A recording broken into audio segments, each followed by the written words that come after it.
All right, thanks, Tank and Woody. I appreciate that. You got it, pal. All right. Hey, national. Ask Dave if he's real excited about winning 7 games. Well, you think that's their goal? Hey, Dave Hyde, I'm going to bring him in. I was going to tease all this stuff. Dave Hyde from the Sun Sentinel joins us.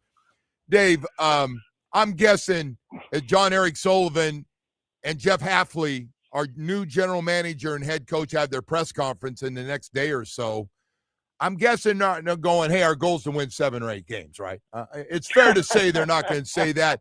Oh, Tank and Johnny in the other room here, man. Tank and Tom talking about You're not asking him the question correctly. You said Tank. I said I wouldn't patch all these positions and try to win 7 or 8 games. I'd either be really bad or I'd try to be, good. They're going to try to be good right away. Anyway, what do you think, Dave?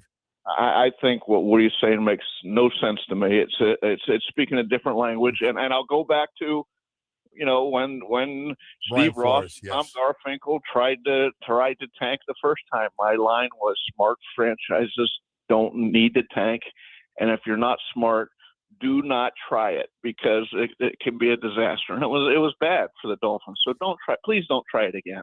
Yeah, please don't do that again.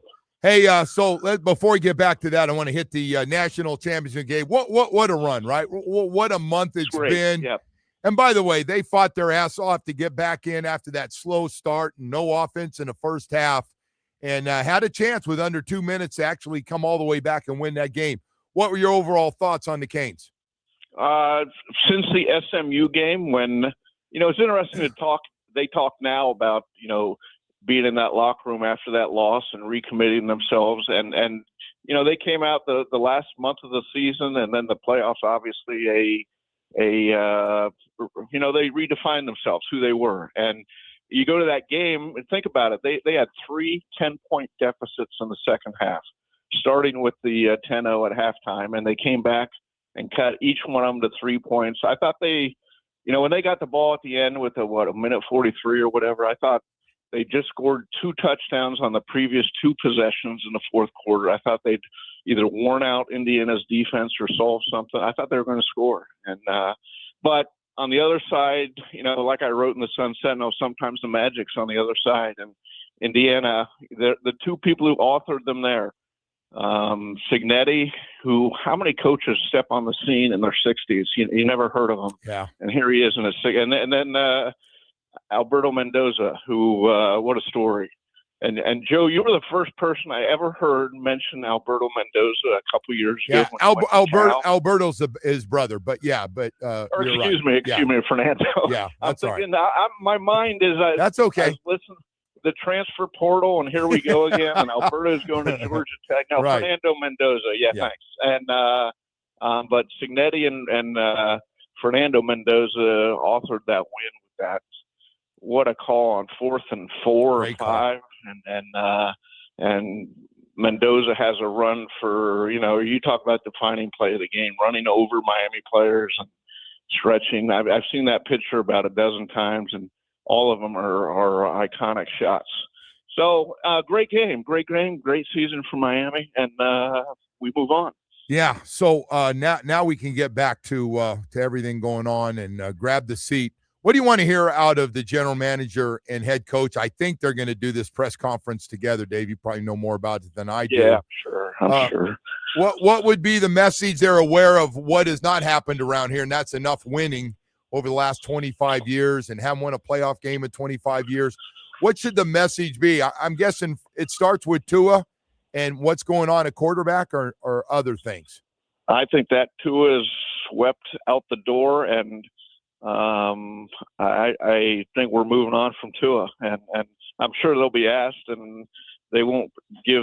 I'm sure they won't give a definitive answer, because why? But I just want to hear the general, how they're gonna, what their plans are this year. Like, what are they doing right now? What we're gonna hear they're gonna build through the draft, like every team coming in here does. But they have no option built through the draft. They have no money for free agency. They have no quarterback. And they have 5 draft picks in the first 3 rounds. So, but you know what? I like what they've done, the Dolphins, for the first time in I don't know how, probably since Steve Ross got here. I understand what they did. Okay, they said the personnel, whoever's taking the personnel, is the most important guy in the franchise, and we're gonna commit to hiring him first. We're going to clean the slate. We're going to commit to hiring the personnel evaluator first, and if that means we don't get a shot at John Harbaugh or whoever else out there, that's okay, because we're going to get the guy who's the most valuable in the franchise. Now, will it work? I have no idea. But I get what the thinking was. Yeah, I like the way. By the way, that's the way you do it. You start with the general manager, and then you work your way down. And by the guy that he hired, it tells me he had, if not 100%, real close to it, say so who his head coach was going to be. The fact that he took a guy from the Green Bay Packers, right?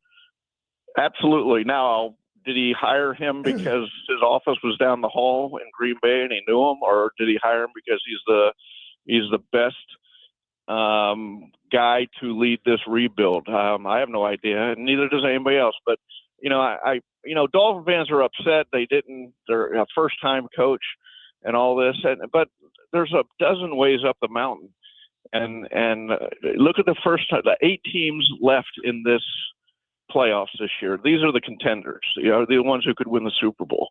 The 8 teams, 6 of them were first-time coaches.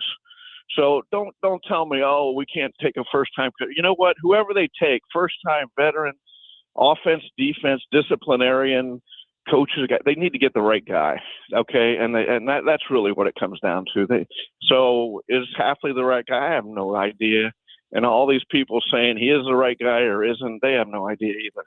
So we'll sit back and watch how it plays out. Well, I can tell you this. If we upgrade the talent and we get the right guys, that coach is going to look a hell of a lot better as a head coach. But this roster has got to be upgraded, number one. And obviously the coordinators are going to be really important to this situation too. But, yeah, I just think for anybody going after Jeff Hafley, I think a lot of people in the NFL really liked him. I think he was a really popular guy, but because – and I get it. Our fan base, again, is beaten up. I mean, short of, some superstar coach quitting and saying, only coach in Miami, nobody was going to be happy with who they're going to be able to get under the circumstances of what this team hasn't done so far. Hey, so Mike McDaniel goes to the Chargers. Yeah. I thought it was pretty smart. I'll tell you what, I think it's great for Justin Herbert. Absolutely. He went just like Jim Harbaugh.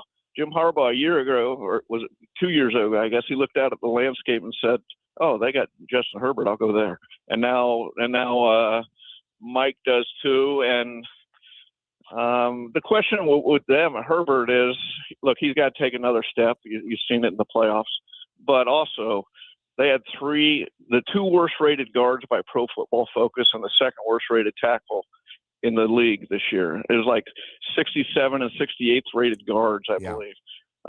So they got to get healthy, and they have no playmakers that anybody's scared of. So, but I think it's a great move by Mike. I'm happy. I'm happy a team like Cleveland. I don't know why I'm happy. He's going to get rich either way, but we saw with Adam Gase, and I think you mentioned earlier, he went from here to another bad franchise and was out the door quickly. Mike could have, I saw him talking to Cleveland. I was like, oh, what a terrible job for him. So this is great. He gets to reinvent himself, and who doesn't wish him luck? So now we go right from going back to the Canes now. So we go right from the championship game, and then we get to see some of the ugliness of the transfer portal that's going on right now. Sure. This Darian Mensah story, we're going to get into it with Brett McMurphy coming up and Dan Radakovich, the athletic director at the University of Miami. Can they block him, Dave? Nobody's been blocked so far. I can't imagine if he really wants to come here, there's much they can do about it, except might be a little buyout damage there. There you go. I'm guessing this is about money. I mean, they want to be – I have no idea what the contract reads and all that, but I'm sure Miami wouldn't have jumped into this if they didn't think they were sure they were going to get him. So how it plays out, I don't know, but I think next year Miami has a starting quarterback. And it's interesting, you talk about return on investment of this run where they made a ton of money. They already invested a lot of money, and they were getting nice return on investment. But this administration smartly paid, plowed money into football, and now from this run, I've heard differing numbers, but it's around $30 million they've made from this run, and so why not pay a quarterback, $6 million or whatever, if it gives you a chance to keep this going. And the days of developing quarterbacks and signing them and being first time starter, they're done. Look at Miami. Look at their roadmap. They got Cam Ward, Carson Beck. Both of them worked out just as expected. Now they've gone from 1.5 million to 4.5 million, now to I guess over 6 million. This is the way of the future. Miami was at the front of NIL money and spending. Now they're at the front of showing how to keep winning. Yeah. Hey, speaking of quarterback situation, so Tua's not the guy. What do you do there? If you're picking 11th, I don't think there's any shot of getting Mendoza. You'd have to give up so much to jump up there, which you need a lot of players. There's no question about it. You're looking to upgrade. Yeah. So now we're looking at Malik Willis, who they know very well, or a Mac Jones you got to trade for, who's got a year left on his contract with the 49ers, or a guy like that. How do you go? Where do we find our guy? You throw names at the wall, just like a model is Seattle. Back when they drafted Russell Wilson in the third round, they signed Matt Flynn from Green Bay, and they had a guy Whiteside or what, I can't remember his name, in the coming up through their system. So the Dolphins have viewers coming up through the system. They should draft a guy maybe with one of those 3 third-round picks, and if they can sign a guy like Willis or whatever, or Mac Jones, somebody, they do that and hope. They just gotta. One of the Dolphins' problems is they always invest everything in one guy. Whether it was Tannehill for 7 years and they never found a competitor for him, or it's Tua for the past 6 years. Just keep taking guys until you get the guy, and don't be afraid of competition or investing in it or whatever. So I think this is a year where they throw a few names at the wall and hope they get one. If they don't, it's supposedly a good quarterback class next year, and so you take one then. By the way, you do know Ryan Tannehill, they did believe was a franchise quarterback. I know a lot of people on the outside never did, but they thought inside, and the same with Tua. Yeah, and they were different guys, but they were the same guy, really. I always thought they could be good enough if everybody around them is good enough. And so you got to build up the whole team to make them good enough. And Tannehill showed that in Tennessee. He went to the AFC Championship game with a team built around Derrick Henry and the power running game. But, as far as sustained winning to year after year win, you need that guy. You need one of those 6 or 7 quarterbacks that are out there. Dave, it's great having you, man. Thank you. I appreciate it. Good talking to you, Joe. You take care of yourself, and hopefully you get a little time off to rest up, because older people need some rest, man. We need extra rest. Joe, I was in that at the championship game, just sweating away, and now I hear you were like living with the rich people, the high rollers. Good for you. I just want to spend a little time with Belichick's girlfriend, and maybe one of our former players' girlfriends. That's just. That's you. That's well, good. I'm a man of the people where I just work. No, I'm trying not to be that guy. I want to be with all the rich, friggin' famous people. Me too. All right. Good talking to you, Joe. All right. Dave Hyde from the Sun Sentinel joining us this morning.